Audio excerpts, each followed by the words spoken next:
Hello friends, welcome to कानून वाला. Now, today we are going to start our weekly series. हम कोशिश करेंगे इसको कि हर हफ्ते अपडेट करें. ठीक है, एक आध दो हफ्ते अगर नहीं भी हुआ तो कोई इशू नहीं है. आई डोंट थिंक सो कि ऐसा कुछ कोई दिक्कत है. हम लोग एमपी का जीके देखेंगे. एमपी एडीपीओ एमपी जुडिशरी के हिसाब से हम लोग एमपी का जीके देखेंगे इसमें. तो चलिए हम लोग स्टार्ट करते हैं. आज का हमारा first lecture, the very first lecture for the MP GK. ना एमपी मीन्स मध्य प्रदेश. अब वो बेसिक जो है कि कितने डिस्ट्रिक्ट्स हैं वगैरह वो हम लोग नहीं जा रहे हैं. हम लोग स्टार्ट कर रहे हैं पहले ancient history of Madhya Pradesh से. बहुत सिंपल वे में चलेंगे हम लोग और ज़्यादा डीप में भी नहीं जाएंगे. एमपी जीके पे हम लोग बात करें कि देखो मध्य प्रदेश की हिस्ट्री के बारे में बात करें तो ये गोंडवाना लैंड का पार्ट था. गोंडवाना लैंड. अब ये गोंडवाना लैंड क्या होता है इसको भी अपन देख लेते हैं. मैं ये मान के चल रहा हूँ कि आपको बेसिक हिस्ट्री थोड़ी बहुत आती है. Basic history, basic geography, basic civics ये आपको आता है. देखो अर्थ ये है, पहले पुराने ज़माने में पेंजिया लैंड बोलते थे जिसको सुपर कॉन्टिनेंट भी बोलते थे. उस समय माना जाता था कि अर्थ जो है उसके एक तरफ इस तरफ पूरा पानी भरा हुआ है और ये अर्थ है, तो इसको बोला जाता था पेंजिया. पेंजिया जो है वो बाद में दो पोर्शन में टूटा. ठीक है, दो पोर्शन में टूटा. वो एक कोई भूकंप वगैरह आया, टेक्टोनिक एक्टिविटीज हुई, उसके बाद वो दो भागों में टूटा. तो उसका नीचे वाला जो लैंड था उसको गोंडवाना लैंड बोला गया. अब ये जो गोंडवाना लैंड था इसी से हमारा इंडिया बना है. यही गोंडवाना लैंड से क्या क्या बना है, इस गोंडवाना लैंड से बना है अंटार्कटिका.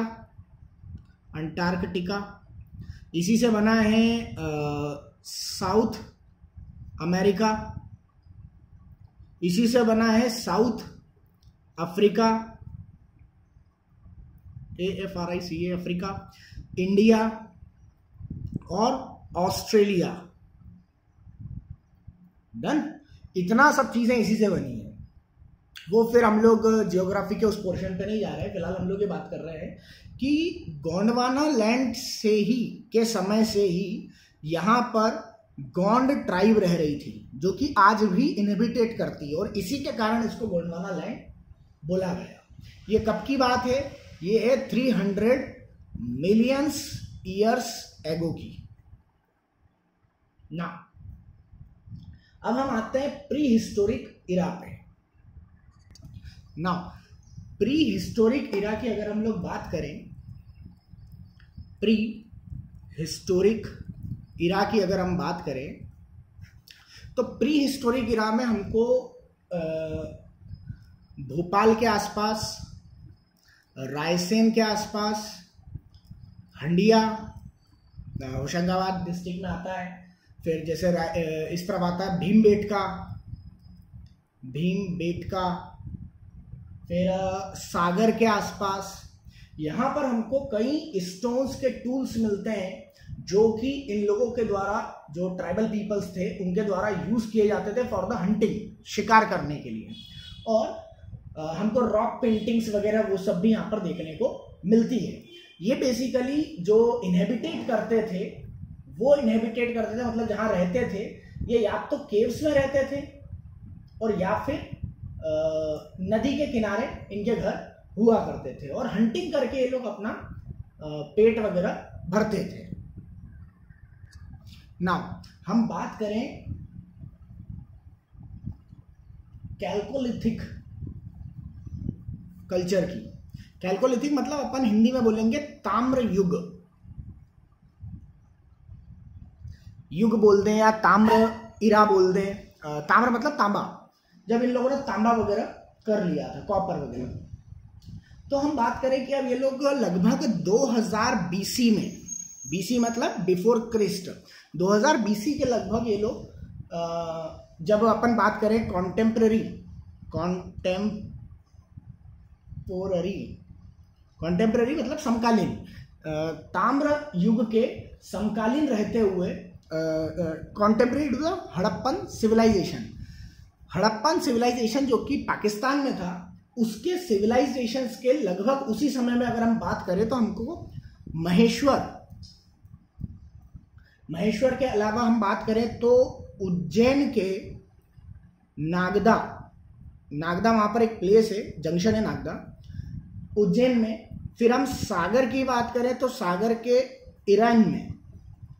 फिर हम बात करें इंदौर की तो इंदौर के आजाद नगर में। फिर टोडी में, और उसके अलावा अगर हम बात करेंगे तो जबलपुर है, बालाघाट है,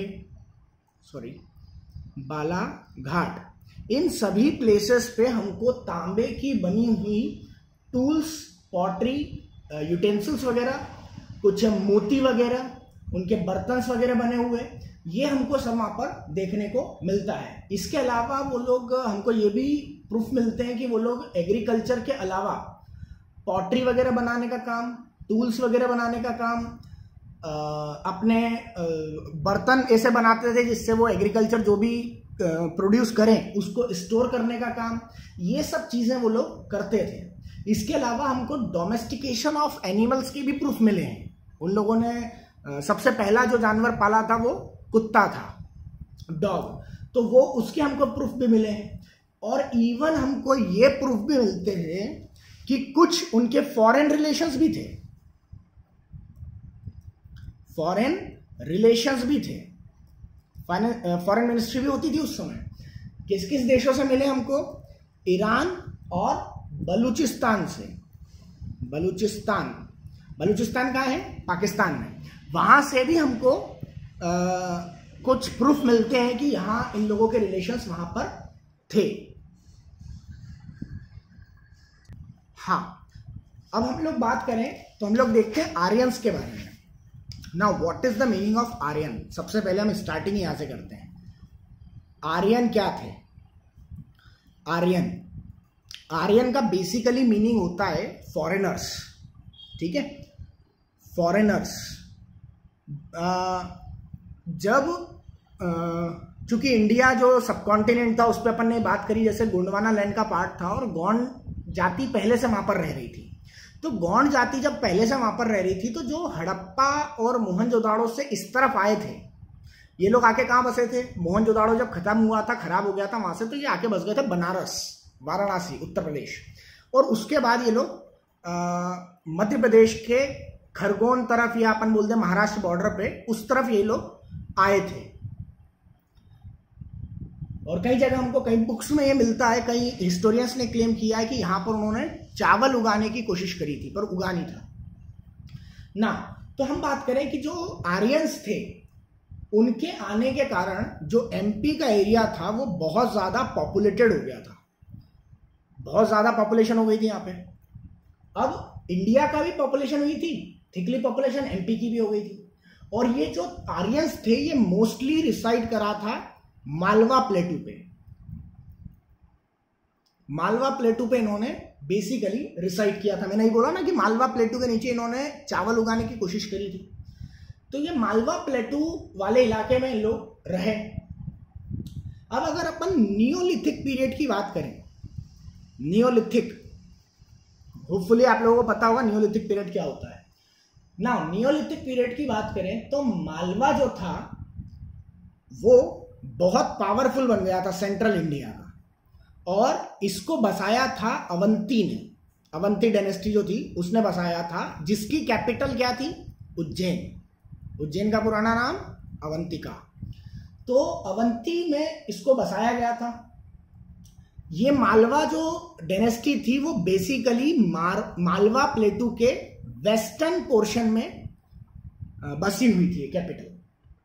और ये मालवा जो या अपन बोलते हैं जो अवंती थी, या अपन बोलते हैं कि मालवा जो महाजनपद थी, वो नॉर्थ इंडिया में 16 महाजनपद होती थी उस समय। 16 महाजनपद होती थी उस समय। तो उन 16 महाजनपद में से एक थी मालवा। नॉर्थ इंडिया की कितनी थी महाजनपद है? 16। उस 16 महाजनपदों में से एक थी अवंतिका, या बोलते हैं हम लोग मालवा। और इस मालवा प्लेटू पे हम बोलते हैं कि जो मालवा प्लेटू में कौन सा बसा हुआ है? ये इंदौर बसा हुआ है। क्लियर? हम लोग इंदौर की बात कर रहे हैं, जब मालवा बोल रहे हैं तो इंदौर की बात कर रहे हैं हम लोग, इंदौर उज्जैन वाला एरिया। तो इंदौर उज्जैन वाले एरिया में बेसिकली हिंदू, उसके अलावा बुद्धिज्म, बुद्धिस्ट और जैन, ये बेसिकली वहां पर पॉपुलेशन कंप्राइज करते थे। इसके अलावा एक और एरिया था the southern part of the Malwa plateau, Mahishmati, Baahubali, Mahishmati वाला जो इलाका था, जिसका करंट नेम महेश्वर है। महेश्वर बहुत फेमस प्लेस है, ये खरगोन डिस्ट्रिक्ट में आता है। माहिष्मती प्लेस जो है ये उस समय एक बड़ा टाउन था, और बाद में चल के जो होलकर डायनेस्टी, जिनका इंदौर में राजवाड़ा बना हुआ है, उनकी कैपिटल बना था माहिष्मती। तो मालवा के लिए बहुत ही इंपॉर्टेंट था, और इसका एक्सटेंड जो था वो विदिशा डिस्ट्रिक्ट तक था। विदिशा डिस्ट्रिक्ट भोपाल के पास में है, विदिशा डिस्ट्रिक्ट पे था, जो कि बेतवा रिवर के पास में बेतवा रिवर में बसी हुई है, उसके किनारे पे बसी हुई है, on the bank of Betwa river. और ये उस समय विदिशा जो था वो ईस्टर्न मालवा का, ईस्टर्न अपन बात करें मालवा का, तो ईस्टर्न मालवा का सबसे बड़ा प्लेस हुआ करता था विदिशा। और उसके अलावा अगर अपन बात करें तो अपन ने अभी जो बात करी इरैन की, जो सागर डिस्ट्रिक्ट में है, सागर, यहां की अगर अपन बात करें तो ये मिलिट्री हेडक्वार्टर हुआ करता था। क्लियर? ये उस समय उनका मालवा डायनेस्टी का मिलिट्री हेडक्वार्टर हुआ करता था। नाउ अब हम लोग मौर्यन एम्पायर वगैरह के बारे में हमको पढ़ना है, तो ये हम लोग हमारे नेक्स्ट वीडियो में करेंगे। होपफुली आपको अच्छा लगा होगा।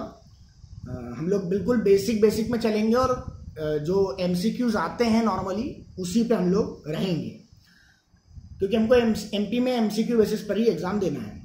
तो अगर आपको अच्छा लगा हो तो प्लीज़ कानून वाला को लाइक करिए, शेयर करिए और सब्सक्राइब करिए। Thank you.